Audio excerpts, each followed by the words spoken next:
और इसी तरह से आदेश आया, 75 में मंत्र आया, 82 में जो है दया की याचना आई, बाद में आया, और 86 में एक आवाज आई कि जो तुम करते हो लोगों को करने के लिए कहो। ये गुरु का आदेश आया। और कहीं भी महादेव सामने शरीर में आकर के साहब को नहीं बताया। आज बहुत सी भ्रांतियां हैं भाई बहन, आप सुनते होंगे चर्चाओं में, जो कुछ ऐसे गुरु भाई गुरु बहन है ना, तो चर्चाओं में बोलते हैं कि महादेव प्रकट हो गए साहब के सामने।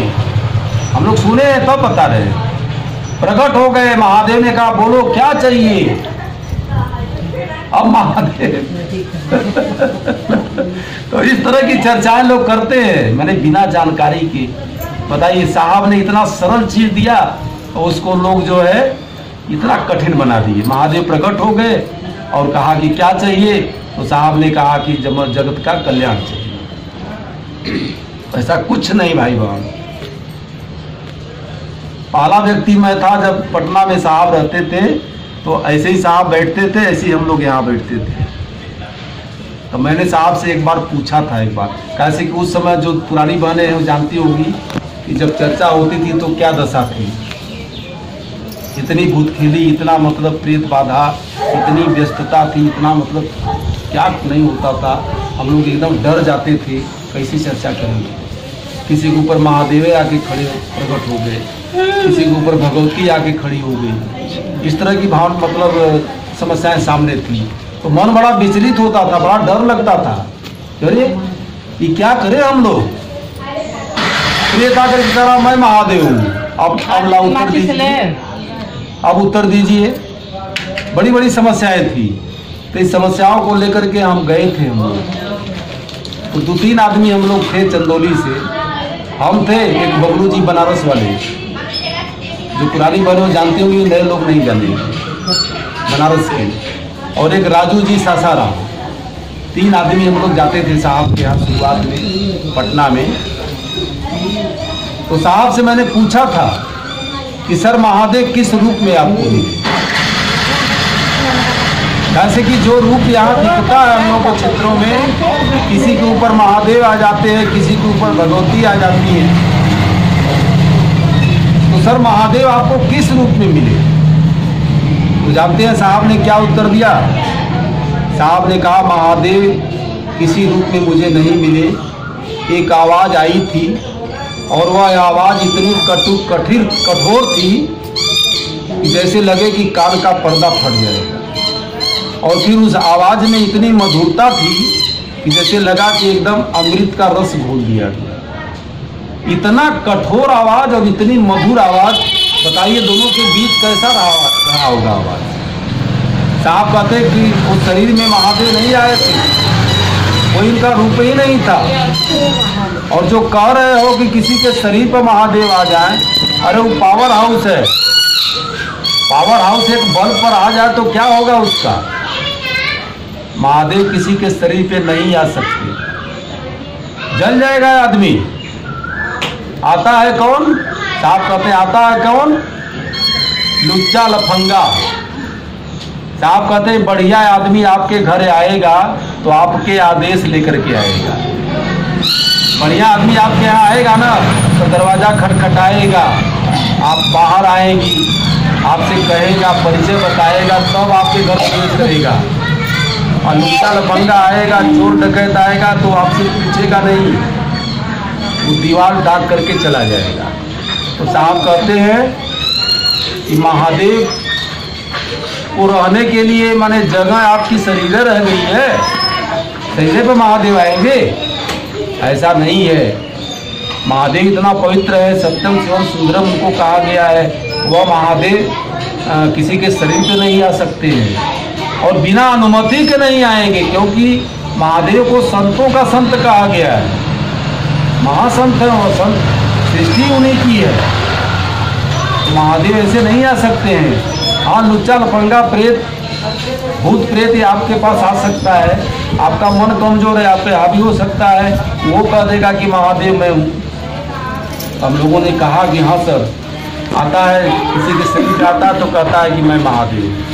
तो साहब ने कहा कि मैं तो प्रेत तो श्मशान पे मुझे आया था, महादेव का रूप धारण करके आया था। क्या कहिएगा, वो तो ठगते हैं, किसी का रूप धारण कर लेंगे। तो इस भ्रम में मत रहिए, महादेव किसी रूप में नहीं आते हैं और न किसी के शरीर पे आएंगे। अगर आ रहे हैं तो जरूर उसमें कोई न कोई लूचा लफंगा है। इस भ्रम से आप दूर रहिए। और माला के बारे में हम लोग पूछे थे, एक बार साहब बोले थे कि मेरे लिए एक माला चाहिए। माला जो है, जो रुद्राक्ष का माला होता है ना 108 दाने का, तो हमारे राजू भैया जो सासाराम कहते वो माला बेचते थे और बबलू जी भी कुछ बेचते थे। हम तो वैसे ही शुरू से हमसे कोई मतलब नहीं था, लेकिन साथ में हम लोग रहते थे। तो साहब ने कहा कि तो माला मुझे चाहिए। तो बड़ा धन भाग हम लोगों का, बड़ा सौभाग्य हम लोग समझे कि साहब माला मांग रहे हैं। हम लोग तीनों आदमी आए बनारस में, पूरा लच्छा का माला खरीद करके और सारे माला को तोड़ करके बाल्टी में डाल दिए परखने के लिए कि कौन सा दाना जो है पंचमुखी है और कौन सा दाना जो है खराब नहीं है, बढ़िया दाना होना चाहिए। क्योंकि साहब की बात खूब छाटे हम लोग, और 3 माला हम लोगों ने तैयार किया, एकदम पंचमुखी 5 मुख वाला, और डूब जाए पानी में। पहचान हम लोग को वही समझ में आता था कि पानी में डूब जाएगा तो बढ़िया है, असली है, और उतरा जाएगा तो नकली है। यही पहचान लोग समझते थे। जो समझ में आता था शुरुआत में, समझ में कुछ आता नहीं। 3 माला हम लोग बढ़िया से छाटे 108 दावे का, और तीनों माला राजू जी कलाकार से बनाने वाले अपना गुण दिए। सुंदर माला एकदम बन गया, 3 माला तैयार हो गया। हम लोग गए पटना में साहब क्या मिलने के लिए। जाते जाते हम लोग बैठे, प्रणाम हुआ। इसके बाद साहब ने पूछा मलवा ले आए हो? तो साहब सब लोगों ने कहा हाँ जी सर लाए। लाओ देखिए, 3 माला साहब ने रखाया। मंडल जी जो उनके शैक्षणिक गुरु हैं, उनको साहब ने कहा जरा मलवा देखिए। तो वो देख रहे हैं, कहे कि साहब माला तो बढ़िया सुंदर है।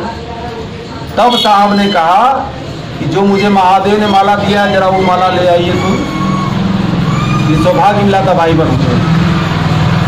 साहब उस माला को मंगवाए जो महादेव ने दिया था। वो माला 54 दाने का था, 54 दाना मैंने आधा का, और इतना बड़ा बड़ा गोटी, बाप रे बाप, इतना बड़ा बड़ा गोटी था।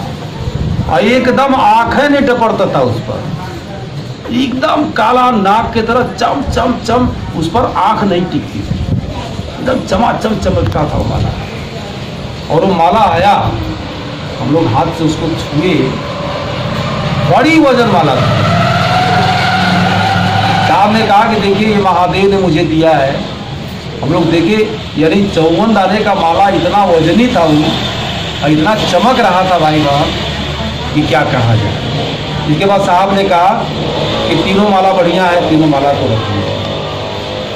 तो ये सौभाग्य मिला था हम लोगों को भाई बहन। साहब सोचिए कि वह महामानव हमारे आपके बीच में अभी शरीर में नहीं है, लेकिन उनकी ऊर्जा पूरी तरह से काम कर रही है।